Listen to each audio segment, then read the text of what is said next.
ഇത് ഞങ്ങളുടെ Changanassery KSRTC bus stand പുതിയ ടർമൽ പണിയുന്നതാണ് നിങ്ങളീ കാണുന്നത്. ഇതെന്താണെന്ന് ഞങ്ങളുടെ ചങ്ങനാശ്ശേരിക്കാർക്ക് തന്നെ ഇതുവരെ മനസ്സിലായിട്ടില്ല. ഇത് കിളിക്കൂടാണോ അതോ ബസ് സ്റ്റാൻഡാണോ എന്നുള്ളത് ഞങ്ങൾക്ക് കറക്റ്റായിട്ട് ഇതുവരെ വ്യക്തമായിട്ടില്ല.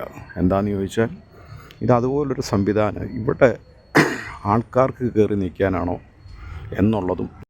ഇപ്പോൾ ബസ് പോകുന്നത് യാതൊരുവിധ ബ്ലോക്കുമില്ലാതാണ്. ഈ സാധനം ഇല്ലേലും ഇപ്പോഴത്തെ സംവിധാനം ഞങ്ങൾക്ക് ചങ്ങനാശ്ശേരിക്കാർക്ക് വളരെയധികം പ്രയോജനം ചെയ്യുന്നതാണ്. ഒരു ബ്ലോക്കുമില്ല, ഒന്നുമില്ല. ഇവർ സ്റ്റാൻഡ് പണിയുന്നതിന് പുതിയൊരു സംവിധാനം ഏർപ്പെടുത്തിയതാണ് ഇപ്പോൾ ചങ്ങനാശ്ശേരി. ഇവരിവിടെ താൽക്കാലിക കാത്തിരിപ്പ് കേന്ദ്രമാണ് പണിതിരിക്കുന്നത്. പക്ഷേ ഒരു ബുദ്ധിമുട്ടുമില്ല. വണ്ടി തിരുവനന്തപുരം ഭാഗത്തുനിന്ന് ഇവിടെ വന്ന് നിന്ന് ആളെ കയറ്റി പോകുന്നുണ്ട്. അതുപോലെ തന്നെ മുനിസിപ്പാലിറ്റി, ചങ്ങനാശ്ശേരി മുനിസിപ്പാലിറ്റിയുടെ ഫ്രണ്ടിലും ഇതുപോലെ തന്നെ ഒരു കാത്തിരിപ്പ് കേന്ദ്രം അവർ പണിതിട്ടുണ്ട്. അവിടെ നിന്നും ആൾക്കാർ കയറി പോകുന്നുണ്ട്. ചങ്ങനാശ്ശേരിയിൽ ഒരു ബ്ലോക്ക് ഇപ്പോൾ KSRTC ബസ്സുകളെ കൊണ്ടില്ല.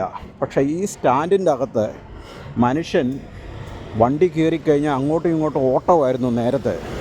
ഇനിയിപ്പോൾ ഉണ്ടാകാൻ പോകുന്നതും അത് തന്നെയാണ്. ഇതുമല്ലോ KSRTC വല്ല ഗാരേജും ആക്കുന്നതായിരിക്കും നല്ലത്. ഈ കോടികൾ മുടക്കി ഈ കൺസ്ട്രക്ഷന് വന്നിട്ട് വലുതൊന്നും പണിയാൻ അറിയത്തില്ല, എല്ലാം ചെറുത്. ഇവർ പണിയുന്നതെല്ലാം ചെറിയ സംവിധാനങ്ങളാണ്. എല്ലായിടത്തും പണിയുന്നത് എങ്ങനെയാണ്? ഒരു ചെറുതുണ്ടെങ്കിൽ അതിനെ പൊളിച്ചിട്ട് അവർ വലുതല്ലേ പണിയുന്നത്. പക്ഷേ ഊരാളുങ്കൽ കൺസ്ട്രക്ഷൻ പണിയുന്നതെല്ലാം വലുതിനെ ചെറുതാക്കുക. നിങ്ങൾ Changanassery AC road 26 kilometre AC road, അത് വലിയ റോഡായിരുന്നു, വീതിയുള്ള റോഡായിരുന്നു. അതിനെ ഇപ്പോൾ ചുരുക്കിയിട്ട് 26 കിലോമീറ്റർ വണ്ടി പാർക്കിങ് പറ്റത്തില്ല. ആ രീതിയിൽ ആ റോഡ് പണിത് വെച്ചു. അങ്ങനെ എല്ലാ രീതിയിലും ഇവർ ഞങ്ങൾക്ക് ചെയ്യുന്ന സംഭാവനകൾ വളരെ വലുത് തന്നെയാണ്. ഇനി ഏതോ റെയിൽവേയുടെ അവിടെ ഇവർ ആകാശപാത പണിയുന്നെന്ന് പറയുന്നത് കേട്ടു.